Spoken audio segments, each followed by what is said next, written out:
Assalamualaikum warahmatullahi ta'ala wabarakatuh. Alhamdulillahi rabbil alamin. Wassalatu wassalamu ala ashrafil anbiya'i wal mursalin wa ala alihi wa sahbihi ajma'in. Subhanaka la ilma lana illa ma 'allamtana innaka antal alimul hakim. Rabbi shrah li sadri wa yassir li amri wahlul 'uqdatam min lisani yafqahu qawli. Rabbi yassir wa la tu'assir wa tammim bil khair, amma ba'd.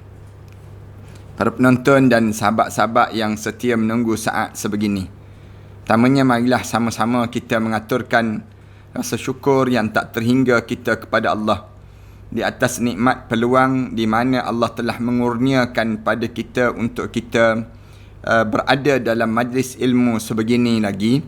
Walaupun kita dalam tempoh yang sebegini, namun kita diberi peluang oleh Allah untuk kita menambahkan sedikit bekalan dalam hidup kita untuk pada masa-masa yang akan datang nanti. Bekalan yang saya maksudkan ialah ilmu yang kita perlu tahu apa keadaan yang akan berlaku pada masa yang akan datang pada diri kita berdasar pada neraca agama Islam yang telah diajar oleh Nabi Muhammad sallallahu alaihi wasallam, dan dalam kehidupan kita untuk kita tidak teraba-raba kala mana kita dipanggil menghadap di hadapan Allah. Tuan-tuan tahu bahawa orang kita ni bila hidup di atas dunia ini, ramai di kalangan kita ni hidup dan kita sibuk dengan urusan dunia. Sehingga kan kita tak tahu apa benda yang akan berlaku lepas pada dunia. Lepas pada dunia ni kita tak tahu apa pun. Ada orang kita dia tak ambil kira langsung. Sedangkan dalam Islam dia suruh kita ambil kira tentang bagaimana nak hidup lepas pada kita hidup di dunia ini. Perbincangan kita ni boleh kata semenjak daripada 3 bulan yang sudah membincangkan pada setiap malam kita bincangkan dan kita bicarakan mengenai bagaimana perjalanan kita pada masa yang akan datang nanti. Supaya bila kita sampai di kalangan kita ajal dan kita dah dipanggil menghadap untuk di hadapan Allah nanti, kita boleh jawab depan Allah bahawa kita telah belajar dalam hidup kita dan kita telah tahu apa keadaan yang kita lalui, dan sewaktu mana kita hidup di atas dunia ini pun kita sentiasa betulkan jalan hidup kita. Kita bimbang kalau sekiranya kita hidup di atas dunia ni, kita ni terseleweng jalan daripada jalan agama. Sehingga kan bila kita dipanggil menghadap depan Allah, mati dalam keadaan su'ul khatimah. Na'udzubillah min zalik. Kita minta jauh daripada Allah, daripada keadaan demikian. Oleh demikian, dalam perbincangan kita pada kali ini, para penonton dan sahabat-sahabat sekalian, kita akan bicarakan di manakah letaknya roh-roh setelah mana berlaku kematian di kalangan kita. Roh kita ni kita akan keluar pergi ke mana? Orang kita ni akan sibuk tanya. Bila kita masuk dalam kubur, maka ke mana roh itu akan berada? Kita pernah sebut sebelum daripada ni, roh orang yang beriman pada Allah akan terlonjak naik ke atas. Manakala roh orang yang kufur dan orang yang zalim, ataupun roh orang yang zalim, orang munafik dan orang kafir akan terjunam ke dalam muka bumi, 7 petala bumi ke dalam ini untuk diazab dan disensarakan mereka. Dalam hidup kita ni kita buat pilihan lah sekarang. Sama ada kita nak biar roh kita ni semakin naik, darjat kita di sisi Allah pun semakin dekat di sisi Allah sampai naik ke Sidratul Muntaha, sampai ke Arash Allah Subhanahu wa taala. Nanti kita akan bincangkan di mana roh orang mukmin berada. Dan mulai daripada malam ni insya-Allah kita akan bicarakan tentang mengenai di mana letaknya roh-roh berada setelah mana kematian. Berdasar pada firman Allah Taala dalam Al-Quran Karim, Allah Subhanahu wa taala sebut, "Huwallazi ansha'akum min nafsin wahidah." Sesungguhnya kami telah menghidupkan kamu daripada jiwa yang satu. Maknanya kamu hidup ni datang daripada mana? Daripada satu je jasad. Siapa dia jasad dia? Nabi Adam AS. Min nafsin wahidah. Daripada siapa? Turun sampai bapa kita. Sebab tu bapa ni seorang, suami ni mesti seorang. Dia panggil kenapa dia? Min nafsin wahidah. Suami ni tidak boleh jadi macam isteri. Isteri boleh jadi 2, boleh jadi 3, boleh jadi 4. Sebutnya isteri. Manakala suami min nafsin wahidah, daripada jiwa yang satu. Allah jadikan demikian. Manusia ni kami jadikan huwallazi ansha'akum min nafsin wahidah. Kami kembangkan manusia ni daripada jiwa yang satu, iaitu suami. Sebab tu dibankan daripada anak mana pun ban pada ayah dia. Itu cara dalam hidup. Lepas pada tersebut Allah Subhanahu Wa Taala sebut famustaqarrun wa mustauda. Dan Allah Subhanahu Wa Taala sebut daripada jiwa yang satu itu lalu kalian disediakan tempat famustaqarrun wa mustauda. Kamu ditentukan tempat kamu, roh kamu datang, kemudian duduk di mana. Kemudian daripada famustaqarrun, diletakkan roh kamu di situ, wa mustauda, dan juga roh kamu dikembalikan balik. Balik semula roh kamu ni pergi ke mana? Wa mustauda. Allah sebut, dan di mana ditempatkan, dikembalikan balik roh kamu untuk bertemu dengan Allah Subhanahu Wa Taala. Siapa yang ciptakan demikian? Allah. Tak boleh kita sebut Tuhan ni ada 2, ada 3, ada 4, ada 5, tak. Tapi sebut qul huwallahu ahad. Kamu kena sebut Allah ni ialah satu je. Tuhan ni satu saja. Sebut pada semua orang kafir, sebut pada kawan-kawan kita yang tak beriman lagi pada Allah, bagi tahu pada mereka Tuhan ni satu. Dan kalau ada orang bukan Islam yang dengar dalam siri kuliah kita ni, kita sebut banyak kali, bagi tahu pada mereka bahawa Allah ni esa, Allah ni satu. Tuhan ni, kalau kamu kata ada Tuhan langit, ada dewa itu, dewa ini, semua ni satu penipuan iblis, dia panggil. Iblis menipu manusia. Tetapi yang kita kena tahu bahawa Tuhan ni adalah satu saja. Allah, siapa yang bagi tahu? Dia sendiri, Allah. Allah yang bagi tahu pada kita, Allah ni huwallazi ansha'akum. Huwa dia, yakni Allah. Allah ni satu. Qul huwallahu ahad. Katakanlah Allah ni satu. Min nafsin wahidah. Daripada mana? Daripada jiwa yang satu. Daripada satu jiwa. Lalu famustaqarrun. Lalu kamu dikekalkan, berada, disediakan tempat untuk kamu menetap. Wa mustauda, dan tempat untuk kamu kembali. Ulama-ulama bincang.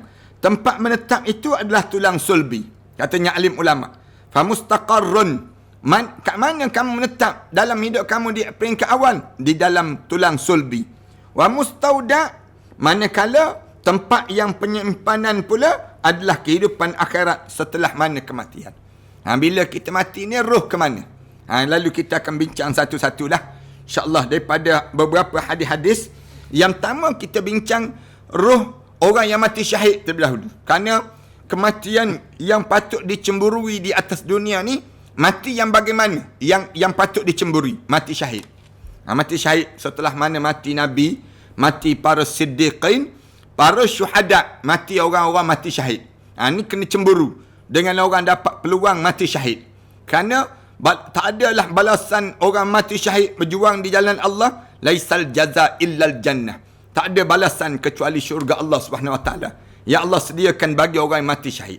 Lalu bagaimana ruh orang yang mati syahid? Orang yang perang di jalan Allah, orang yang mati di jalan Allah, semata-mata mempertahankan agama Allah. Dia mempertahankan agama Allah daripada celaan manusia yang mencela. Dia pula dalam dunia kita sekarang ni, dia pula menjadi askar cyber, dipanggil. Mempertahankan syariat Islam. Ini di antara perkara yang penting juga dalam dunia kita hari ni. Tuan-tuan yang terlibat dengan internet ni, tuan-tuan kena wakafkan diri tuan-tuan untuk mempertahankan agama Islam. Mana-mana orang yang ditulis sembarangan terhadap Islam, maka kita kena pertahankan. Kita tak boleh biarkan orang hina Islam, tak boleh. Kalau kita biarkan depan mata kita dengan telinga kita dengar, tiba-tiba kita ada kuasa, tiba-tiba kita tak tahan orang yang nak serang kita dan sebagainya, nak serang Islam. Kita biarkan orang serang Islam tersebut. Bila kita mati, kita akan menyesal.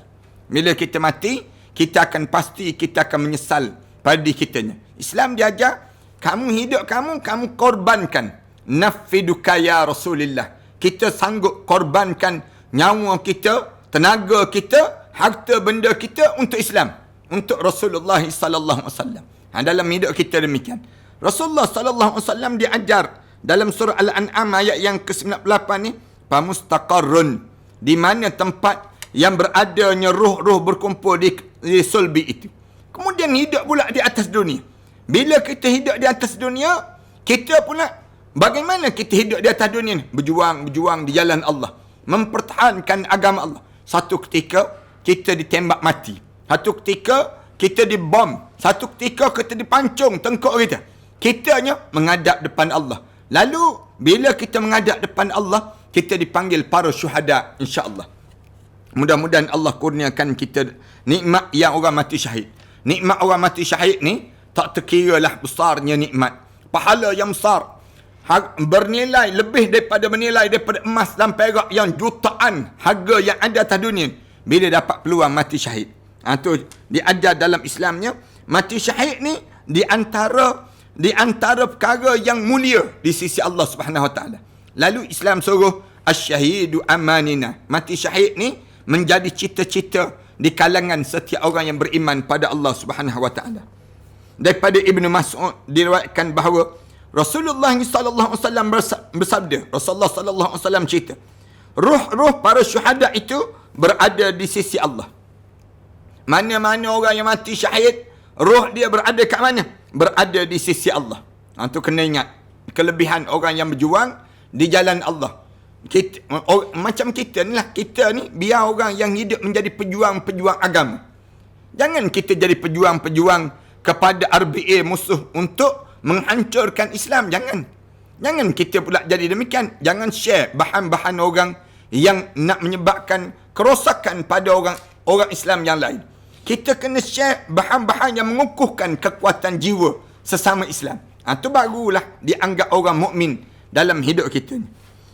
Kemudian orang ni, bila Rasulullah sallallahu alaihi wasallam sebut para syuhada itu berada di sisi Allah dalam perut yang berwarna hijau, yang menyeberangi sungai-sungai di syurga ke mana saja yang dikendaki, dan kemudian kembali ke pelita yang bergantungan di arasy Allah Subhanahu Wa Taala.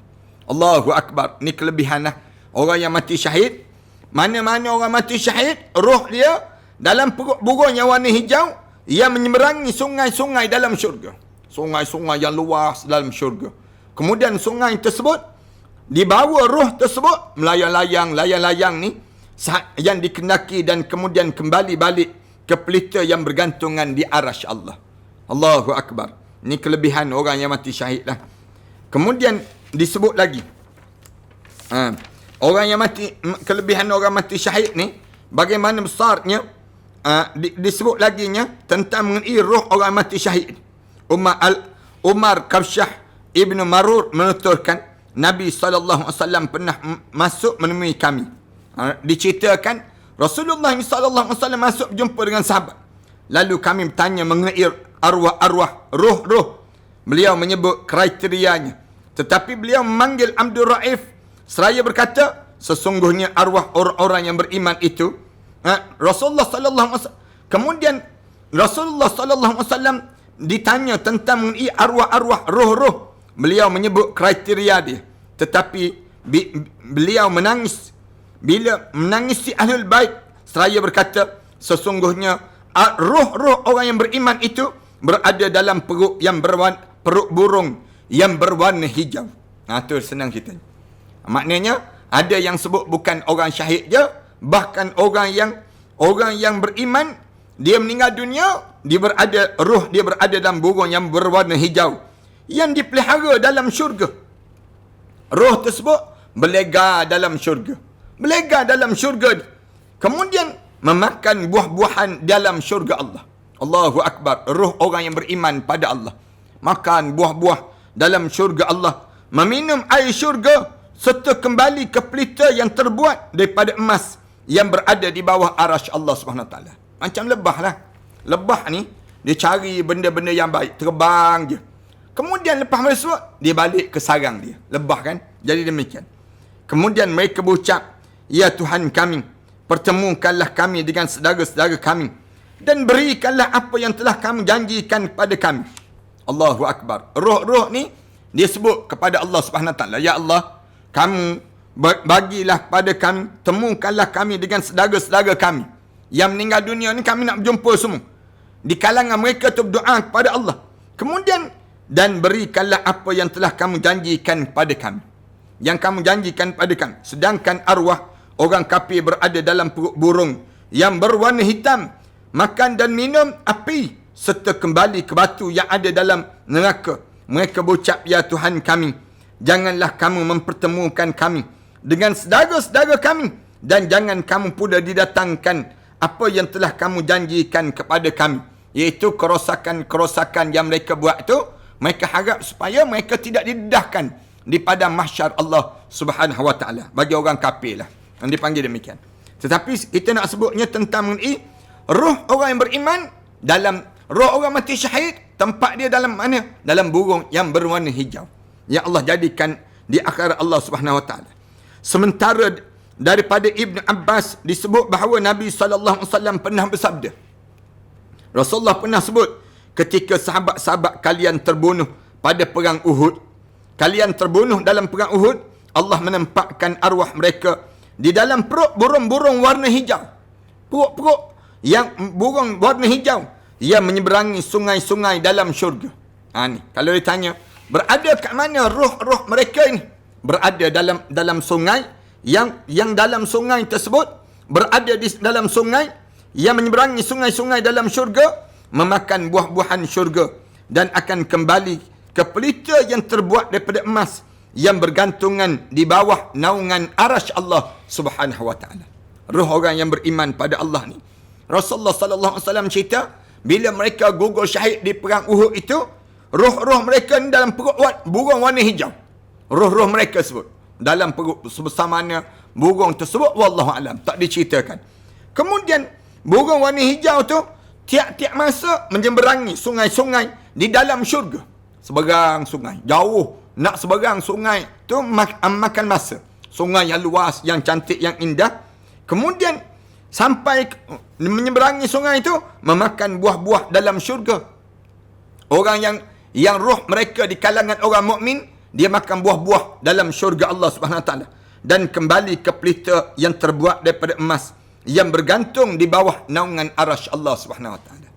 Allahu akbar. Sabarlah dalam kita mentaati perintah Allah ini. Biar kita ni bertahan dan bertahan dalam mentaati perintah Allah, supaya kita bertemu dengan janji Allah. Bertemu dengan janji Allah kat mana? Dan kita dapat ganjaran syurga Allah Subhanahu wa taala.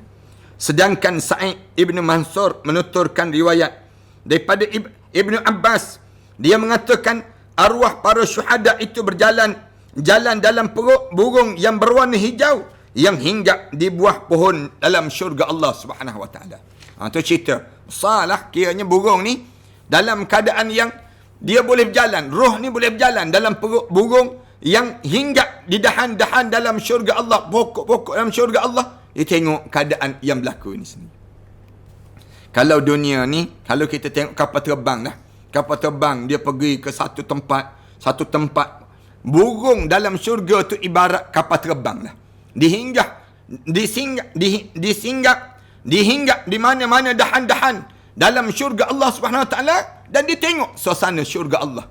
Dia dalam kalau kita kapal terbang, kalau mudah kita nak sebutnya, dalam helikopter yang mahal dan mewah, roh ini dibawa tunjuk tengok dalam syurga, suasana dalam syurga dan sebagainya.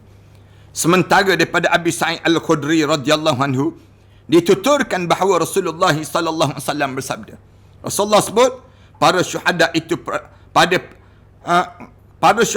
pergi pada pagi hari dan pulang pada petang hari. Orang-orang mati syahid, Rasulullah kata mereka ni akan bergerak siang hari, bergerak je dalam burung yang warna hijau tu, pergi ke merayau-rayau dalam syurga Allah, kemudian pulang balik pada petang hari. Petang je balik.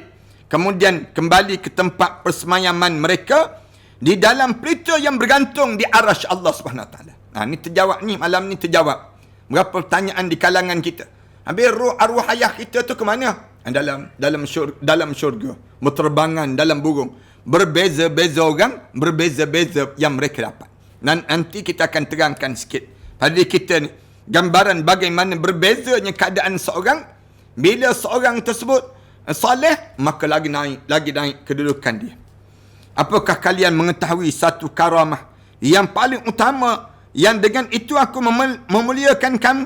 Allah berfirman pada mereka, apakah kalian mengetahui suatu karamah yang paling utama, yang dengan itu aku akan memuliakan kalian? Mereka menjawab, tidak ya Allah, tetapi kami menginginkan agar kamu mengembalikan arwah kami ke jasad kami sehingga kita dapat berperang sekali lagi di jalan Allah, di jalan kamu itu ya Allah. Katanya orang yang mati syahid ni, bila keadaan begitu, Allah Subhanahu Wa Taala tanya, ada lagi yang kamu nak selain pada ini? Mereka jawab, cukup ya Allah, padan dah yang ni. Kerana tak adalah nikmat yang paling mereka suka waktu mana mereka dalam keadaan yang sebegini, kecuali mereka mengembalikan arwah kami ke jasad kami. Kalau kamu boleh hantar balik, kami hidup balik di atas dunia, kami nak perang balik dan kami nak gugur syahid balik. Orang mati syahid. Hadis riwayat daripada Al-Baqi' dan Al-Mukhallid. Masih daripada Abu Sa'id Al-Khudri radhiyallahu anhu. Abu Sa'id disebut bahawa Nabi SAW bersabda, sesungguhnya arwah para syuhada itu berada dalam perut burung yang berwarna hijau yang terbang dan hinggap di taman syurga. Tu senang ceritanya. Macam kapal terbang lah. Bergerak daripada satu tempat. Roh-roh ni berterbangan dalam syurga Allah, dalam burung yang warna hijau. Sebesar mana burung tu, wallahu alam lah. Tapi hinggap dan juga singgah di mana-mana dahan yang mereka nak berhenti tersebut. Lalu adalah di pelita yang bergantung di arasy Allah. Lalu Allah Ta'ala berfirman pada mereka. Allah sebut, apakah kalian mengetahui suatu karamah yang paling utama yang dengan itu aku memuliakan kalian? Mereka menjawab, tidak. Tetapi kami menginginkan agar kamu mengembalikan balik arwah kami ke jasad kami, sehingga kami dapat berperang sekali lagi di jalan kami tersebut. Itu disebut tentang hadis yang digambarkan tentang orang mati syahid. Sementara daripada Anas Ibn Malik disebut bahawa Nabi SAW juga pernah bersabda, Allah akan membangkitkan para syuhada dari dalam perut burung yang berwarna putih. Mereka berada dalam pelita yang bergantungan di arasy Allah. Hadis ni diriwayatkan oleh Abu Shaykh yang cerita tentang Rasulullah kata, dalam burung putih, bukan warna hijau, dalam burung warna hijau. Senang ceritanya ambil dua-dua lah. Hijau pun ambil, putih pun ambil. Jadi lambang pas. Senang ceritanya. Itu maknanya demikian. Dalam suasana, dalam perut warna putih, perut burung warna putih, mereka berada di pelita yang bergantungan di arasy Allah Subhanahu Wa Taala. Diriwayatkan oleh Ibnu Al-Mundah daripada Sa'id Ibnu Suwaid bahawa Ibnu Shihab pernah menanyakan arwah orang yang beriman. Ni lepas pada orang mati syahid, kedudukan orang yang beriman pada Allah. Dia menjawab, pernah sampai berita kepadaku bahawa arwah para syuhada seperti burung yang berwarna hijau yang hinggap di arasy Allah.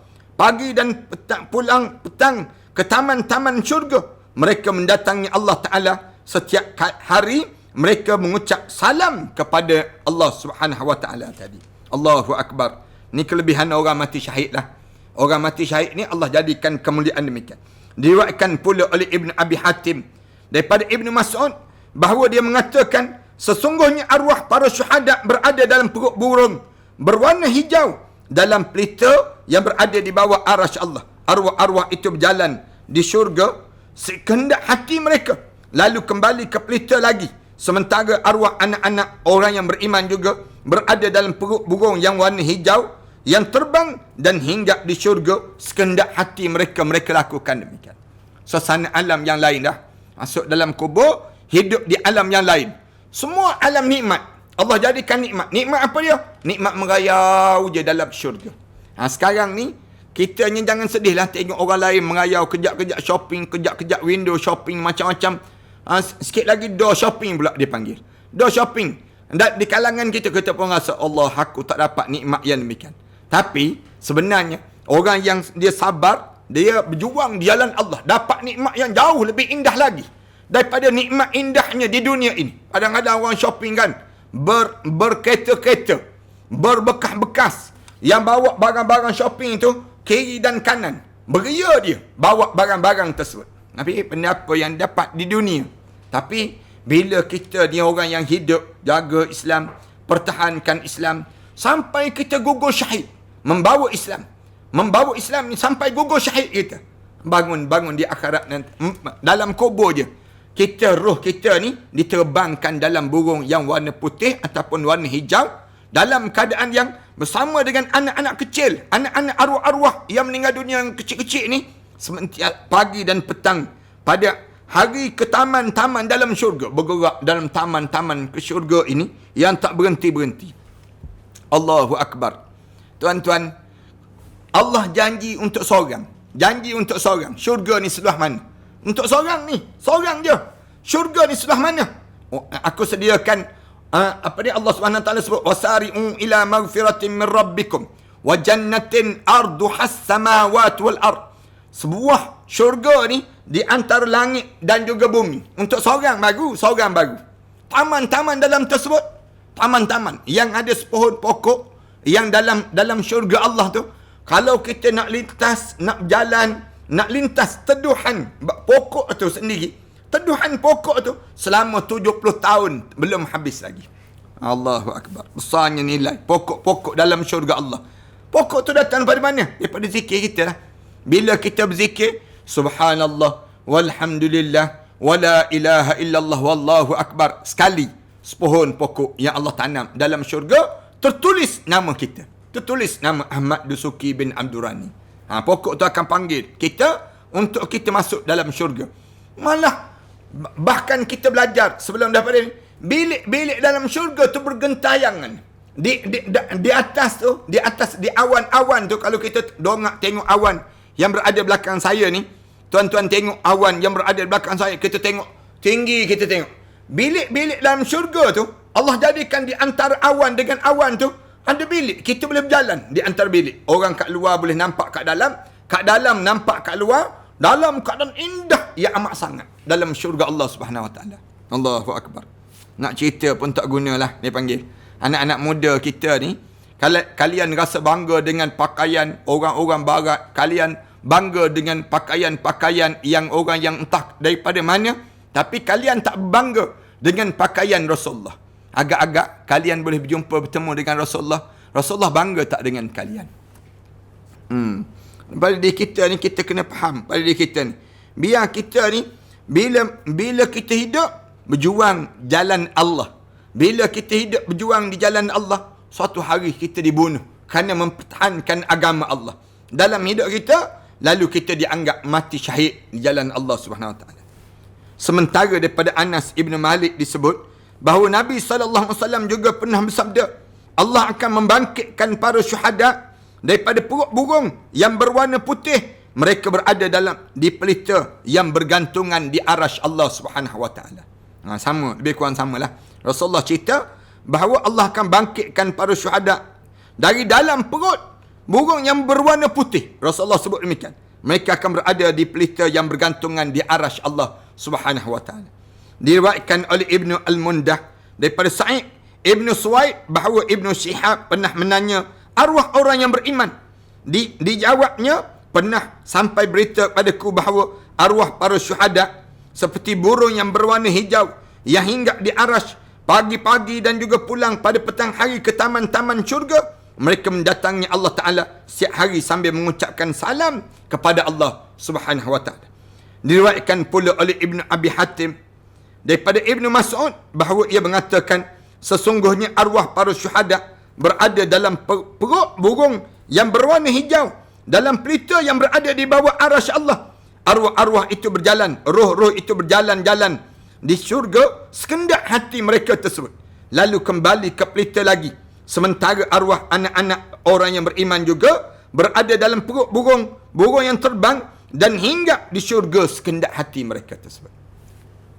Abu Darda pernah ditanya mengenai arwah para syuhada. Dia menjawab, arwah mereka itu berupa burung yang berwarna hijau yang berada di pelita-pelita yang bergantungan di bawah arasy yang terbang dan hinggap di syurga sekendak hati mereka tersebut.